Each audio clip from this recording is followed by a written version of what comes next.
This video is brought to you by patreon.com/worsttake. Get access to exclusive live streams and Discord servers, on-screen shoutouts, and early access to some videos when you join now. Help make sure that we can continue to make content like this by supporting the Patreon. Links are in the description down below.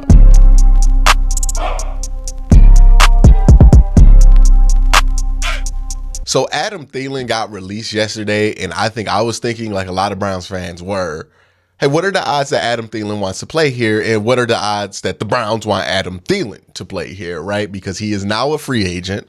I don't think he's going to be super expensive given that he's 32, about to be 35 years old. And he's coming off of the worst year in his career where he only had 700 yards. The advanced numbers aren't very kind to him. And what I want to figure out is, why were the numbers down for Adam Thielen, to see where he would thrive the best and what position he needs to play to thrive the best, and then ask myself if that's something that he can add to the Cleveland Browns. Because if Adam Thielen is only useful as a boundary wide receiver, I don't know if there's really a place for him in the Cleveland Browns offense, because we already have somebody who does a lot of that and what Adam Thielen is capable of doing that in Donovan Peoples-Jones. And then on the other side, we have somebody who's much more capable than Adam Thielen is right now, and 1 year younger, in Amari Cooper. So it wouldn't make a ton of sense to do that. The question is, where has Adam Thielen fallen off at? Is it his explosiveness when he cuts, or is it just like his jumping ability? Is that where the fall off is, or is it both? And can he play the slot? The interesting thing with Adam Thielen is, if you look at his snap percentage in the slot for the last few years, or at least this year, he's like in the 30s when it comes to snap percentage in the slot, which is actually not that low. I believe that is 17th of all eligible receivers with a minimum of 50% of 176 targets this year. So of targeted receivers, it's about average for slot percentage, and then slot snaps, he's actually in the top 10. So he wouldn't be new to taking a lot of snaps in the slot. Now, I wouldn't categorize him as a slot receiver. He's not a slot receiver. He's a receiver who can take snaps in the slot. And the question is, do the Browns really have a place for that, given that Donovan Peoples-Jones is on this team and so is Amari Cooper. And Amari Cooper is very similarly not a slot receiver, but a receiver who could take snaps in the slot. And I think a receiver who would benefit from taking snaps in the slot, because I think he was one of the better wide receivers from the slot last year. So that's where I get to this weird place with Adam Thielen, which is, I don't know if he fits, and I don't know if there's a starting role, like a big role available for him. Maybe there's a more of a reserve role, but then you have to ask yourself, do you want to take a chance on an older guy like Adam Thielen as kind of like a extra piece? Or would you rather take a chance on somebody else? Or would you rather, like, maybe you can take a chance on somebody in free agency and you can take a chance on Adam Thielen, but maybe you gotta get rid of Michael Woods to do that. Are you willing to do that? Now, some people will say, yes, they don't even know if Michael Woods is going to be good. We know that Adam Thielen has been good. So I would take that bet. But there are other people who see the explosive and athletic traits of Michael Woods and say, I think I'd rather see what we can get out the young kid, especially if Adam Thielen's production is not going to be great. Like, I don't think he's a 1,000-yard wide receiver anymore. You look at where the fall off has really been. He used to be an average contested catch wide receiver. He is now a horrible contested catch wide receiver. And I think that's where the fall off is. And that scares me, because contested catches are usually made because you can make short spurts of athleticism and explosive bursts. And if he can't make explosive bursts, I don't think he's going to be that successful being a slot receiver. So I just don't see the fit there with Adam Thielen. Now, there are benefits to this. Like, he still gets open. He still does a good job of running routes. He might be a more veteran wide receiver who can do better on the scramble drills than some of the other guys on the roster. Like, there are benefits to getting Adam Thielen. He's still a decent player. I think he's in that 500 to 800 yard receiving range of player now, but he's still a decent player. Like, think like Miles Austin. Like, that's where he's at now. Is kind of like that Miles Austin range. He's no longer at the top of his game, but he's not useless. But when it comes to the Cleveland Browns, I struggle to find the use there. Now, there is familiarity. He knows the offense, but how useful is familiarity in knowing the offense with Kevin Stefanski when the whole damn team know the offense? Like, this team ain't new. You know what I mean? This team is not new. They are going to benefit from having a guy who knows the offense well. And quite honestly, what he's had 2 years, 1.5 years with Stefanski, some years with Stefanski on the staff, but not as coordinator, versus, so these guys have had 2 years full with Stefanski. In the case of Donovan Peoples-Jones, it's multiple years full with him. So I don't even know if the familiarity aspect is there. What he is a shorthanded receiver. He's going to catch what you throw to him. And that's why I think there is some potential there with signing him and saying, hey, we can put him in the slot. Now, I still contend that the Browns' issues on offense with wide receivers had to do more with their red zone execution and inability to flat out just win when it comes to 50-50 balls. They just can't win those battles. Adam Thielen is not helping you win those battles, even in his prime, especially now. He's not helping you. His contested catch rate, again, is abysmal. It's abysmal at this point. I think it's the worst in the NFL. So that's my big issue. Adam Thielen's going to be great for getting us to the red zone. I think we have enough pieces at wide receivers to get to the red zone because we got to the red zone enough last year.